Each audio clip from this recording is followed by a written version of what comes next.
pasti bahagia.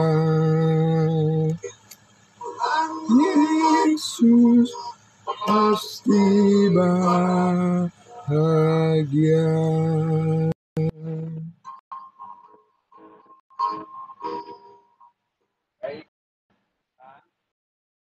Ya, terima kasih pada hambanya Pak Pendeta Pardosi. Baik, ya, selamat pagi saudara-saudaraku semuanya. Mari kita berdoa untuk menyambut firman Tuhan. Benar Bapa di surga, meski dalam hidup kami banyak godaan, tetapi mengiring Yesus adalah sukacita dan kekuatan yang besar dalam hidup kami. Dan kami bersyukur ya Tuhan atas penyertaan-Mu di dalam kehidupan kami Tuhan, yang selalu dikuatkan menghadapi segala ujian dan tantangan iman.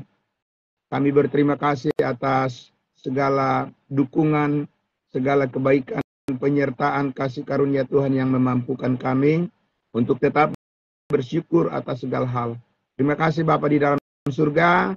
Kami juga bersyukur pada pagi hari ini Tuhan secara khusus untuk penyertaan-Mu untuk Ibu yang kami kasih dalam Tuhan Yesus, untuk Ibu Beth yang berulang tahun ya Tuhan. Hari ini terima kasih Bapa atas panjang umur yang Kau berikan kepadanya.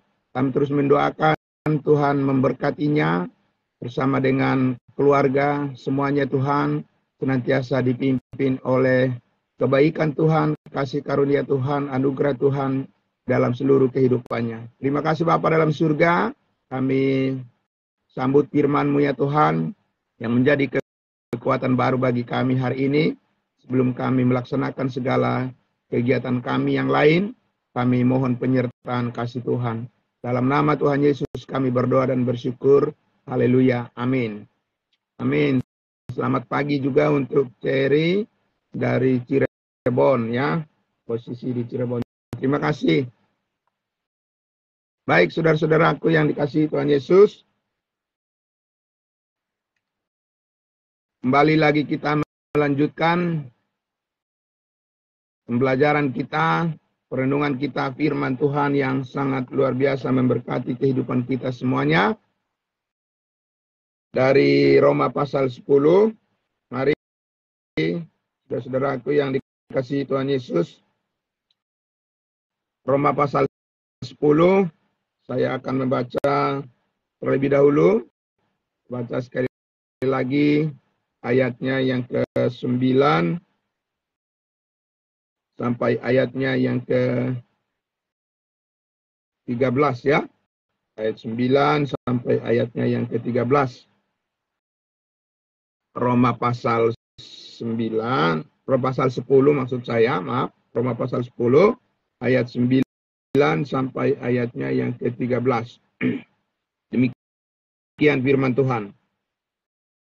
Sebab jika kamu mengaku dengan mulutmu bahwa Yesus adalah Tuhan dan percaya dalam hatimu bahwa Allah telah membangkitkan Dia dari antara orang mati, maka kamu akan diselamatkan. Karena dengan hati orang percaya dan dibenarkan, dan dengan mulut orang mengaku dan diselamatkan. Karena Kitab Suci berkata, barang siapa yang percaya kepada Dia, tidak akan dipermalukan. Sebab tidak ada perbedaan antara orang Yahudi dan orang Yunani. Karena Allah yang satu itu adalah Tuhan dari semua orang, kaya bagi semua orang yang berseru kepadanya.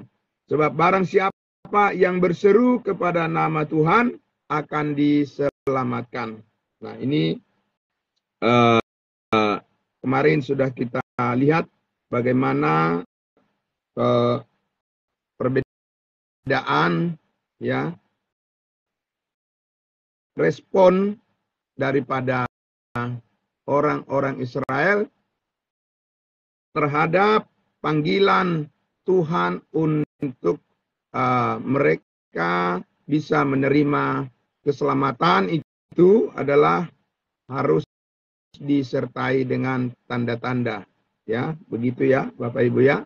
Sedangkan kepada kita sebagai tubuh Kristus saat ini, kepada bangsa lain, ya, tidak dikatakan bahwa ada tanda-tanda khusus sebagai tanda bahwa kita meresponi keselamatan yang daripada Tuhan, melainkan hanya dengan iman di dalam hati kita, ya, kepada Injil kasih karunia Allah, kepada salib Kristus, di mana di salib itulah seluruhnya kebaikan Tuhan yang dinyatakan saat ini kepada kita semua, yaitu bahwa semua dosa kita, segala kesalahan kita telah dihapuskan oleh Tuhan di atas kayu salib itu oleh darahnya. Jadi itu respon kita. Itu adalah tanda yang merupakan puncak daripada seluruh kebajikan, seluruh kebaikan, seluruh perbuatan baik, ya, yang ada, yang pernah ada, adalah Tuhan nyatakan itu kepada kita melalui salibnya, dan itu kita terima melalui iman kepada Injilnya, kepada Injil anugerah, Injil kasih karunia Tuhan. Jadi sudah jelas ya Bapak Ibu semuanya. Selamat pagi juga untuk saudara kami dari Manado. Tuhan memberkati. Ya, terima kasih. Nah, jadi sekarang Bapak Ibu saudara, kembali lagi kita akan memperhatikan bahwa kepada bangsa Israel, Tuhan berlaku, bersikap, atau Tuhan menyatakan kebenarannya adalah dengan tanda-tanda, ya, disertai dengan tanda-tanda yang melekat kepada mereka, ya, sehingga kalau kita tidak bisa membedakan, ya, misalnya seseorang tidak bisa membedakan antara bagaimana Tuhan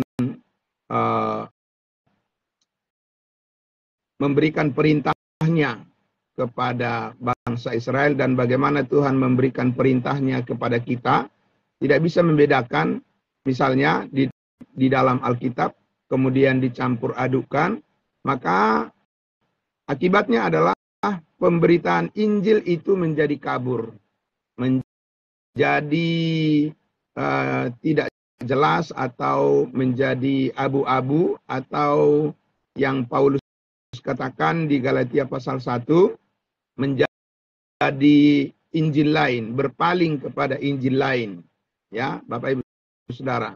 Nah, itu sebabnya, ya, kemarin saya katakan banyak orang yang meskipun mengaku percaya kepada Yesus, tetapi mereka masih ragu-ragu tentang keselamatan itu sendiri. Kenapa? Karena mereka mengambil yang bukan bagian mereka, mereka mempercayai, ya, kabar baik yang bukan ditujukan kepada mereka, tidak ditujukan kepada kita. Kabar baik yang mana? Ditujukan kepada siapa? Ditujukan kepada bangsa Israel, di mana bangsa Israel, kabar baik kepada mereka adalah kabar baik tentang Tuhan Yesus, disertai dengan tanda-tanda mujizat. Nah, sekarang saya ajak kita untuk melihat bagian ini, ya, penegasan ini, ya, penegasan tanda-tanda ini dari surat Yakobus. Yakobus pasal 2. Yakobus pasal 2. Mari, saudaraku. Di sini kita akan lebih memahami lagi, ya, saudara-saudaraku, makna daripada surat Yakobus pasal 2 ini sebenarnya ditujukan kepada siapa ini, ya? Sehingga banyak orang, banyak yang masih keliru memahami atau bahkan tidak lengkap memahami, ya, tidak lengkap memahami maksud daripada Yakobus pasal 2 ini. Saya minta kepada Ibu Rostani boleh membacakan untuk kita, ya. Yakobus pasal 2 yang kita baca adalah dari ayat 19 sampai ayatnya yang ke-26. Mari. Ya. Yakobus 2 ayat 19. Ya, silakan. Engkau percaya bahwa hanya ada satu Allah saja. Itu baik. Tetapi setan-setan pun juga percaya akan hal itu dan mereka gemetar. Ya. 20. Hai manusia yang bebal, maukah engkau mengakui sekarang bahwa iman tanpa perbuatan adalah iman yang kosong? Ya, iman tanpa perbuatan adalah iman yang kosong. Terus? 21. Bukankah Abraham bapak kita dibenarkan karena perbuatan-perbuatannya ketika ia mempersembahkan Ishak anaknya di atas mezbah? Ya, jadi Abraham dibenarkan karena perbuatan-perbuatannya. Ya, terus lagi? 22. Kamu lihat bahwa iman bekerja sama dengan perbuatan-perbuatan dan oleh perbuatan-perbuatan itu iman menjadi sempurna. Nah, jadi iman bekerja sama dengan perbuatan-perbuatan. Ya. Lanjut lagi. Dengan jalan demikian, genaplah nas yang mengatakan, lalu percayalah Abraham kepada Allah, maka Allah memperhitungkan hal itu kepadanya sebagai kebenaran. Ya. Maka ini Abraham disebut sahabat Allah. Ya. Lanjut lagi. Jadi, kamu lihat bahwa manusia dibenarkan karena perbuatan-perbuatannya dan bukan hanya karena iman. Ya, jelas sekali di situ. Ya, manusia dibenarkan bukan hanya karena iman, ya, tapi juga harus ditambah dengan disertai dengan perbuatan-perbuatan. Lagi. Dan bukankah demikian juga Rahab pelacur itu dibenarkan karena perbuatan-perbuatannya ketika ia menyembunyikan orang-orang yang disuruh itu di dalam rumahnya, lalu menolong mereka lolos melalui jalan yang lain? Ya, juga dihubungkan di sini Rahab, ya, Rahab yang menyembunyikan pengintai-pengintai yang diutus, ya, mengintai kota Jericho, dan Rahab dikatakan dibenarkan karena pembelaannya itu, karena perbuatannya itu. Jadi ini dihubungkan dengan Israel, ya. Lanjut lagi terakhir. 26. Sebab seperti tubuh tanpa roh adalah mati, demikian jugalah iman tanpa perbuatan-perbuatan adalah mati. Ya, disinilah, ya, dulu dikatakan bahkan reformator Martin Luther hampir saja dia mengatakan bahwa kitab Yakobus ini jangan dimasukkan di dalam Alkitab, gitu ya. Karena apa? Karena ini bertentangan dengan surat-surat Rasul Paulus, gitu. Ya. Nah, sebab apa? Sebab Yakobus bilang, ya, manusia dibenarkan dengan iman, dengan disertai dengan perbuatan. Sedangkan Rasul Paulus mengatakan, ya, manusia dibenarkan hanya melalui iman. Nah, jadi di sini banyak umat Kristen sekarang ini bingung sejadi-jadinya. Bagaimana memahaminya, ya kan? Jadi ketika kita sampaikan firman Tuhan dari surat Rasul Paulus, bahwa kita sekarang dibenarkan hanya melalui iman. Nah, orang yang mendengar hal itu langsung menyangkalnya dengan kitab Yakobus. Dan orang lebih senang mempercayai saat ini apa yang diajarkan oleh Yakobus. Karena apa? Itu lebih lengkap begitu ya. Saudara-saudara, lebih lengkap iman ditambah dengan perbuatan-perbuatan. Nah, itu yang beredar dan itu yang dihidupi oleh banyak orang saat ini. Itu sebabnya mereka tidak bisa lepas dari keinginan untuk hidup di bawah hukum Taurat.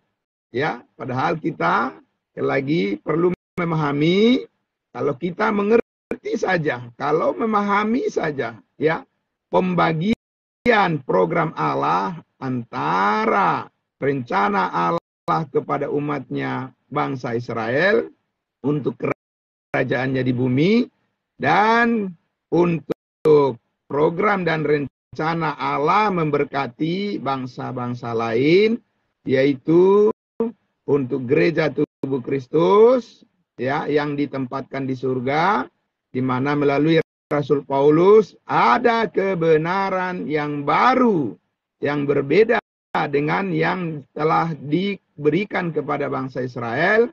Itu adalah kebenaran kasih karunia Allah yang bukan terusan, bukan diterus-teruskan dari program Allah, di mana program Allah kepada bangsa Israel itu untuk sementara waktu diberhentikan, ya, karena kegagalan bangsa Israel. Itu yang kita pelajari di Roma pasal 9, 10 dan 11 ya. Justru itu yang mau kita yang kita pahami dengan baik, bahwa kalau tidak bisa membedakan dua program ini, maka campur aduk, tumpang tindih, ya, pemberitaan firman Tuhan itu akan terjadi kebingungan bagi orang-orang yang mendengarnya. Kita selamat hanya dengan iman. Oh ya, katanya ketika mereka mengingat firman Tuhan yang disampaikan oleh Rasul Paulus, ya. Tapi ketika misalnya kita sampaikan, apa iya hanya cukup dengan iman, tidak disertai dengan perbuatan, baru mereka mengingat kitab Yakobus. Oh iya, harus juga dengan perbuatan.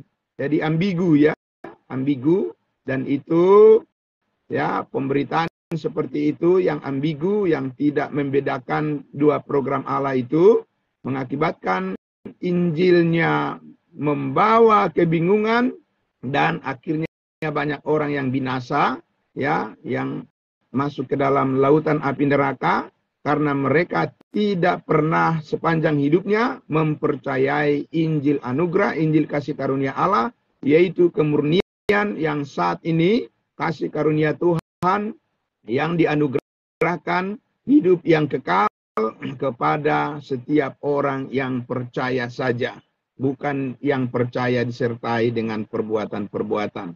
Coba kita lihat dulu di Yakobus pasal 1 Bapak Ibu. Pertama, melihat ya, dengan mudah saja kita akan menemukan konteks daripada Yakobus pasal 2 ini ditujukan kepada siapa? Apakah kepada kita bangsa-bangsa lain kah ditujukan Yakobus ini, kitab Yakobus ini? Lihat pasal 1 ayat 1 dengan baik ya. Saya akan membacakan untuk kita. Tadi pasal 2, sekarang kita melihat di pasal 1. Yakobus pasal 1.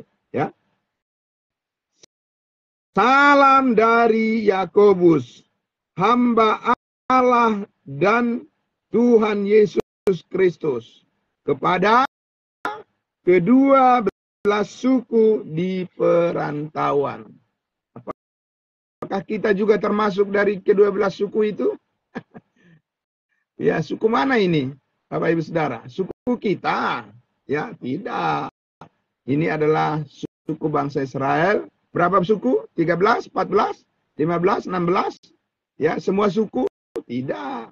Jadi kita harus jujur membaca Alkitab itu ya, Bapak Ibu Saudara ya. Kita harus jujur membacanya. Kepada siapa disampaikan? Kepada 12 suku. Suku siapa? Suku mana? Suku Israel. Suku Israel itu yang mana saja, dari suku Ruben sampai suku Benjamin, 12 ya. Jadi jelas di situ bukan ditujukan kepada kita bangsa lain. Nah, itu sebabnya dari kemarin kita sudah mendengar bahwa ya, ada perbedaan tuntutan daripada kehendak Allah kepada bangsa Israel dalam hal meresponi ya firman-Nya dengan kita sebagai tubuh Kristus dalam hal meresponi firman yang ditujukan kepada kita. Firman yang mana yang ditujukan kepada kita, Bapak Ibu Saudara? Tentu saja firman kasih karunia ya, yang mana Tuhan menyampaikan kehendaknya kepada kita secara khusus melalui Rasul Paulus. Kita lihat di dalam Roma pasal 4. Coba kita lihat di dalam Roma pasal 4 ya. Roma pasal 4. Kita lihat dengan baik.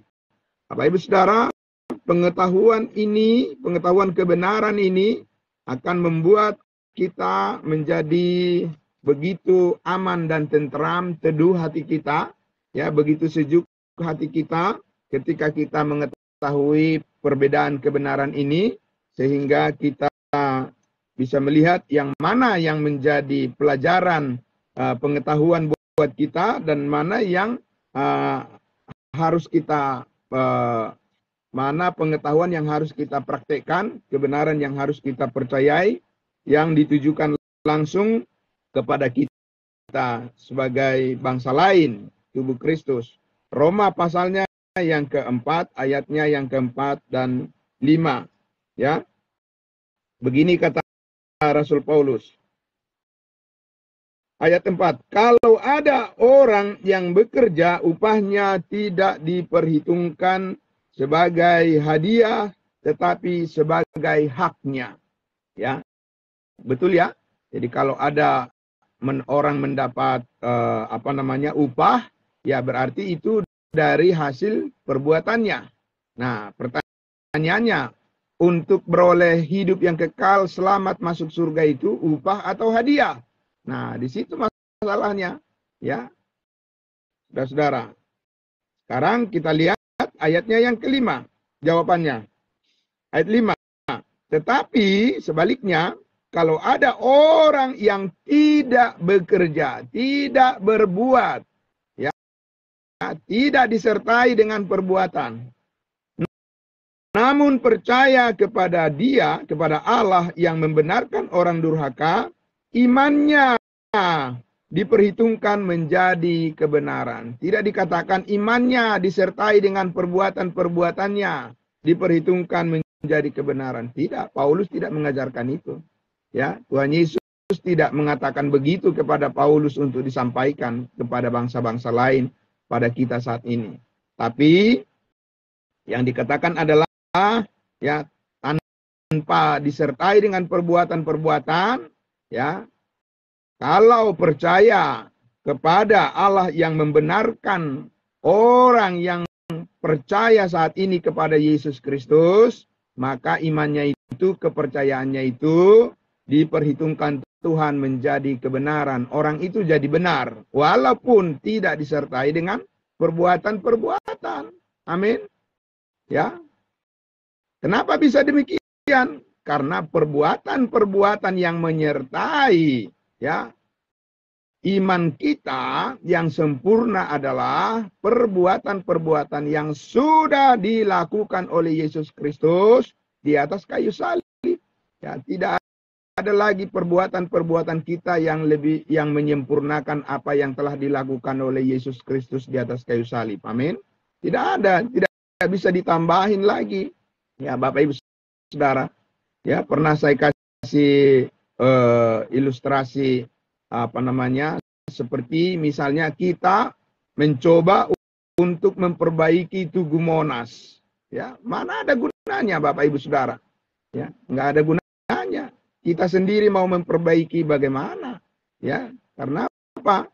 Karena kita tidak mempunyai pengetahuan yang lebih daripada apa yang sudah jadi, apa yang sudah lengkap, ya, sudah sempurna, sudah tidak bisa lagi kita seperti ini bisa memperbaiki itu karena kita tidak memiliki suatu pengertian, pengetahuan lebih daripada orang yang membuatnya, ya. Yang bisa adalah ya dinikmati saja. Pergi jalan-jalan ke sana, ke Monas, ya kan? Dinikmati saja semua pemandangan semua suasana di sana. Itu yang benar, bukan berusaha untuk memperbaiki. Memperbaiki apa? Ya. Seperti itu Bapak Ibu Saudara. Apa yang sudah dilakukan oleh Kristus di atas kayu salib itu adalah perbuatan yang sempurna bagi kita. Dan itu dinyatakan kepada kita sebagai kebenaran saat ini. Jadi Bapak Ibu Saudara yang dikasihi Tuhan Yesus. Karena itulah kembali kita ke kitab Roma, bahwa perbuatan-perbuatan, ya, perbuatan-perbuatan, pengakuan-pengakuan dosa, seperti kemarin kita sudah belajar, pengakuan dosa, ya, segala mujizat-mujizat yang menyertai daripada bangsa Israel, itu memang Tuhan sudah rancangkan kepada mereka, bukan kepada kita, Bapak Ibu Saudara. Tidak, ya. Paulus jelas mengatakan kita hidup bukan karena melihat, tetapi karena iman. Amin. Ya. Orang-orang Yahudi menghendaki tanda. Orang Yunani bangsa lain mencari hikmat, ya. Hikmat, Bapak Ibu Saudara. Hikmat itu adalah pengertian yang benar. Itu yang Paulus tegaskan di Roma pasal 10. Dia berdoa supaya mereka sungguh-sungguh, orang Israel supaya mereka diselamatkan. Karena apa? Paulus katakan, mereka sungguh-sungguh giat untuk Allah tapi tanpa pengertian yang benar. Jadi sekarang ini, Bapak Ibu Saudara, bukan seberapa banyak manusia melakukan apa. Tidak, di hadapan Allah. Bukan itu yang menjadi inti utama yang Tuhan lihat saat ini adalah seberapa yakinnya seseorang percaya kepada salib Kristus. Itulah yang diperhitungkan oleh Allah saat ini sebagai kebenaran. Amin. Ya, itu kebenaran karena iman namanya. Ya, Saudara. Oleh karena itulah makanya kita lihat Bapak Ibu Saudara, ya, sekali lagi kita lihat di Matius pasal yang kelima, ya. Kita akan lihat Bapak Ibu Saudara, ya, bagian-bagian bagaimana orang Israel itu memang harus disertai dengan tanda-tanda dan perbuatan-perbuatan karena mereka hidup di bawah hukum Taurat. Hukum Taurat itu kan perbuatan, tuntutan perbuatan, perintah-perintah untuk melakukan, ya. Saudara, Matius pasalnya yang kelima ayatnya yang ke-19. Ya. Ini adalah pengajaran daripada Yesus Kristus ketika dia hidup di bumi ini. Ya. Kalau kita pengikut Yesus, berarti kita harus melakukan perintah-perintah ini kan? Ya, makanya kita harus memahami bahwa perintah-perintah Yesus itu berbeda. Disampaikan kepada orang yang berbeda, kelompok yang berbeda juga. Ya, bahwa Matius pasal 5 ini ayat 19 Yesus tujukan kepada umat Israel. Ayat 19 dikatakan, karena itu siapa yang meniadakan salah satu dari perintah hukum Taurat, sekalipun yang paling kecil dan mengajarkannya demikian kepada orang lain, ia akan menduduki tempat yang paling rendah di dalam kerajaan sorga. Bukan di dalam sorga, di dalam kerajaan sorga, di bumi, ya. Tetapi siapa yang melakukan dan mengajarkan segala perintah-perintah hukum Taurat, ia akan menduduki tempat yang tinggi di dalam kerajaan sorga. Itu Bapak Ibu Saudara. Jadi disuruh Yesus mengajarkan apa pada masa hidupnya? Mengajarkan hukum Taurat, Bapak Ibu Saudara. Kepada siapa? Kepada orang Israel. Ya. Nah, sekarang kita lihat lagi di Matius pasalnya yang ke-28. Langsung kita lihat Matius pasal 28. Matius pasal 28 biasa orang menyebut ini adalah, katanya ini adalah amanat agung. Tapi kita lihat dulu Bapak Ibu Saudara. Matius 28 ya, ayatnya yang ke-19 dan 20. Matius 28 ayat 19 dan 20. Ya. Katanya ini adalah amanat agung. Amanat agung kepada siapa Bapak Ibu Saudara? Ayat 19 dan 20. Saya baca ya. Karena itu pergilah, jadikanlah semua bangsa muridku, dan baptislah mereka dalam nama Bapa dan Anak dan Roh Kudus. Ayat 20. Dan ajarlah mereka melakukan segala sesuatu yang telah kuperintahkan kepadamu. Dan ketahuilah, aku menyertai kamu senantiasa sampai kepada akhir zaman. Ayat 20 dikatakan tadi apa? Dan ajarlah mereka melakukan segala sesuatu yang telah kuperintahkan kepadamu. Apa aja yang diperintahkan oleh Yesus untuk mereka lakukan? Tadi apa? Di Matius 5 ayat 19. Melakukan hukum Taurat, Bapak Ibu Saudara, ya. Itu perintahnya. Apakah itu yang harus kita lakukan sekarang? Apakah kita harus mengajarkan orang saat ini supaya hidup di bawah hukum Taurat, melakukan perintah hukum Taurat, Bapak Ibu Saudara? Kalau kita harus menggunakan ini sebagai amanat agung kita, ya, Saudara. Matius pasalnya, bukan Matius, Yohanes pasalnya yang ke-14, kita lihat lagi. Ya, kita lihat lagi, Yohanes pasalnya yang ke-14. Ya, Saudara. Yohanes pasal 14. Yohanes pasal 14 ayatnya yang kita lihat di situ, Saudara, ayatnya yang ke-21. Yohanes 14 ayatnya yang ke-21. Saya baca ya.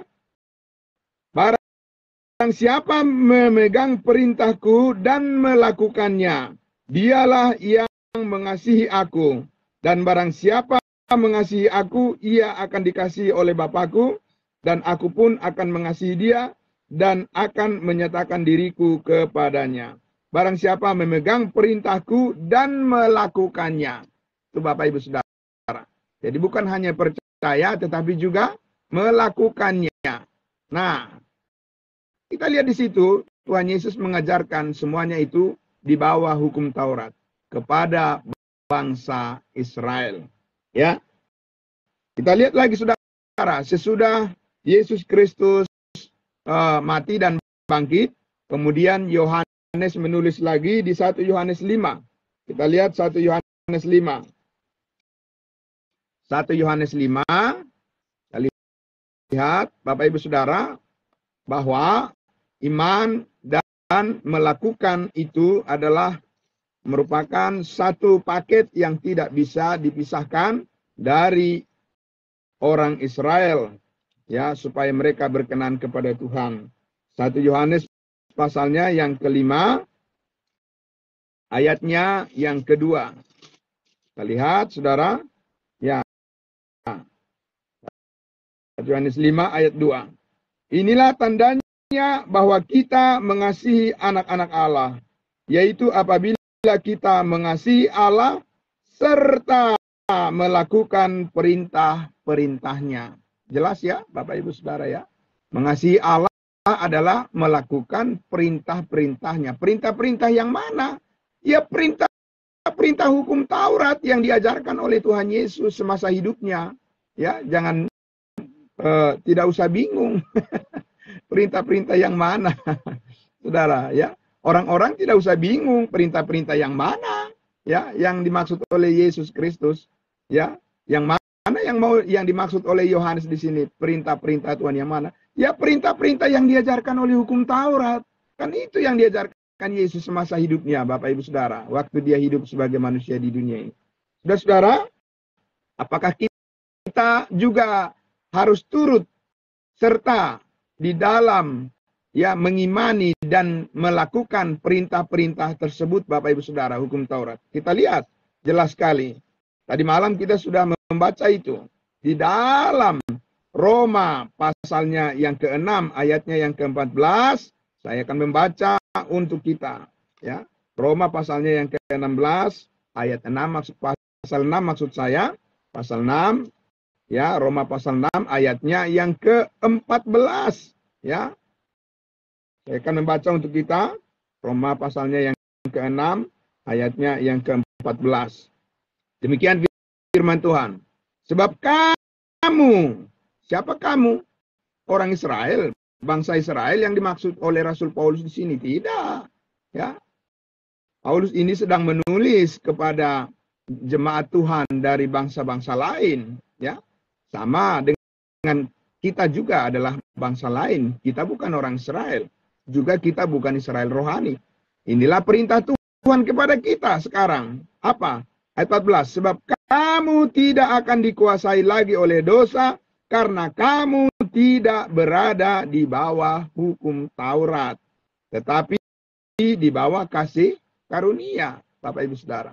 Ya, kita hidup di bawah kasih karunia. Bagaimana sekarang orang diselamatkan di bawah kasih karunia? Efesus 2 ayat 8 dan 9. Sebab karena kasih karunia kamu diselamatkan melalui iman. Itu bukan hasil usahamu, tetapi pemberian Allah. Itu bukan hasil pekerjaanmu. Jangan ada orang yang memegahkan diri.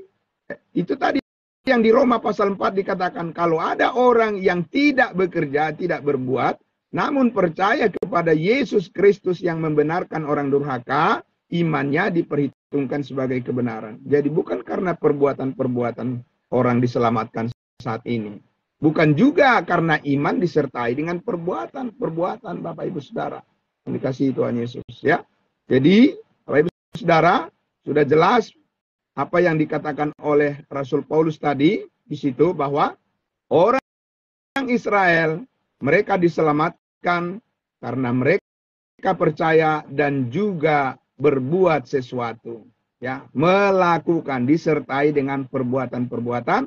Karena apa? Karena mereka adalah umat Tuhan yang hidup di bawah perintah-perintah hukum Taurat. Perintah-perintah hukum Taurat itu adalah perintah-perintah Tuhan kepada mereka. Bukan kepada kita ditujukan. Ya, Bapak Ibu Saudara.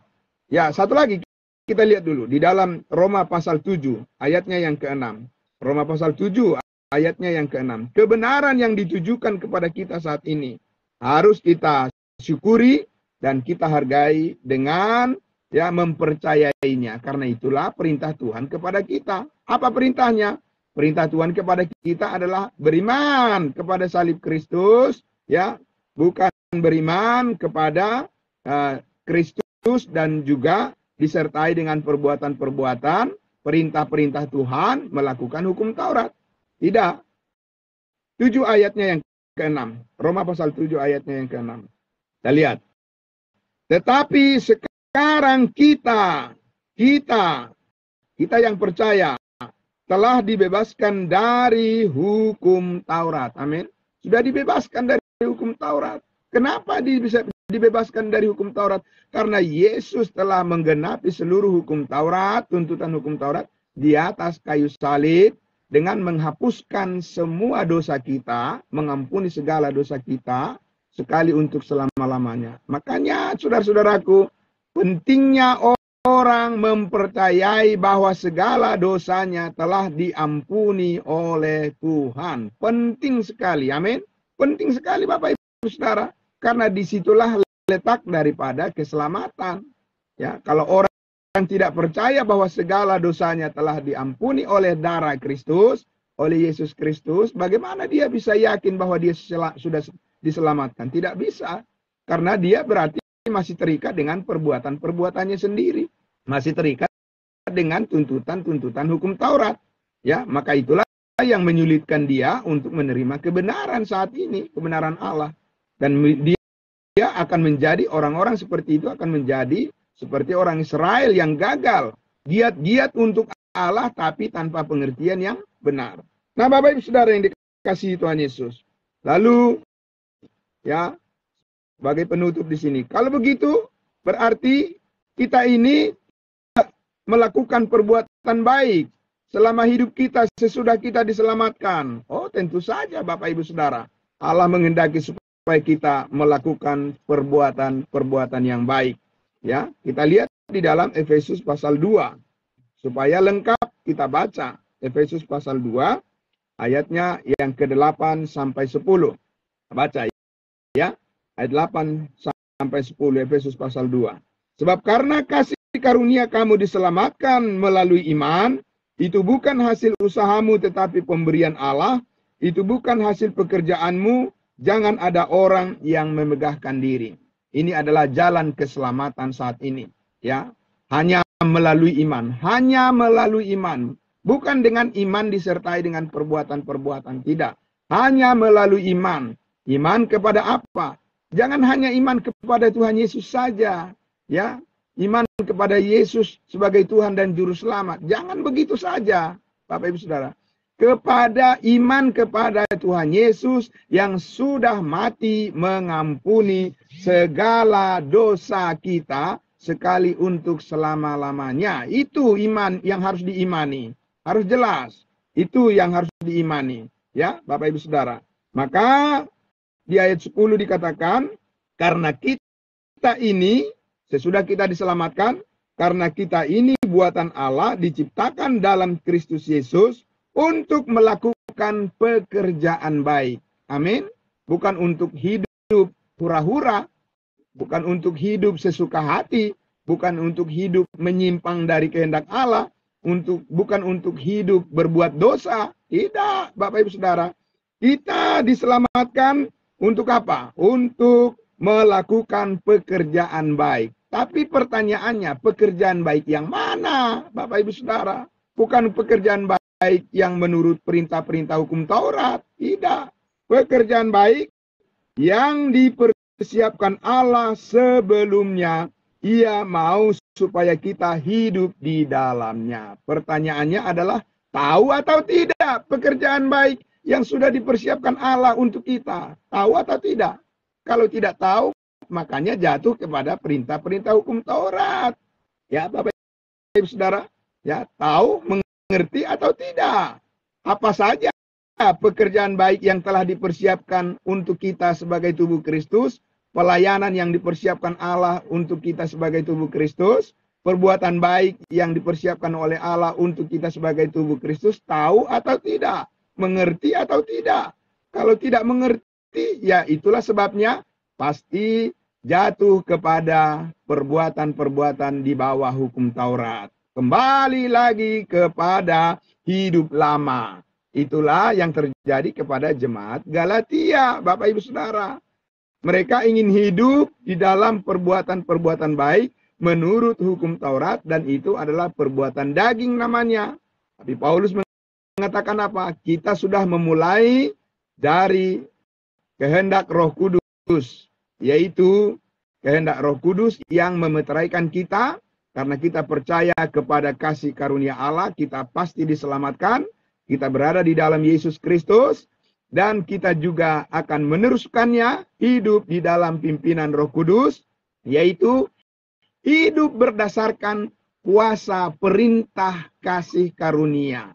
Ini Bapak Ibu Saudara, apa saja perintah Allah di dalam kasih karunia itu yang perlu kita pahami, kita mengerti, supaya kita tahu bagaimana kita melakukan kehendak Allah sesudah kita diselamatkan. Amin. Nah, Bapak Ibu Saudara, perintah kehendak Allah, yaitu perintah menurut kasih karunia, bukan perintah-perintah menurut hukum Taurat. Perintah Allah menurut kasih karunia Allah yang harus kita lakukan saat ini. Yang paling utama adalah 1 Timotius 2 ayat 3 dan 4 dikatakan apa?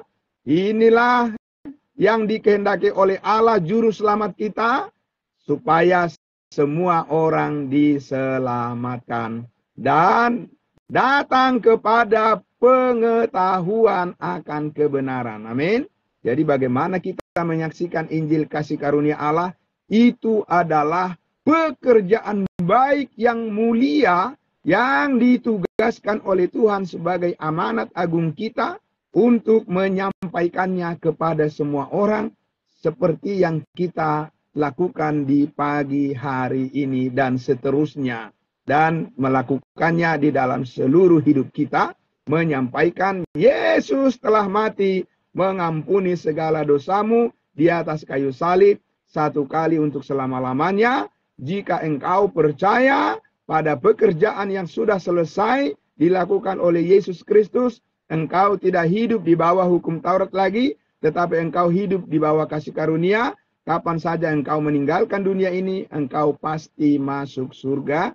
Dan selama di dunia ini, hidupmu adalah hidup Kristus, bukan hidupmu lagi, hidup yang baru, hidup yang diberkati, hidup yang surgawi, hidup yang dipenuhi oleh Roh Kudus, dan hidup yang disucikan oleh firman kasih karunia Allah, hidup yang berkenan kepada Allah, dan memuliakan Dia untuk selama-lamanya. Amin.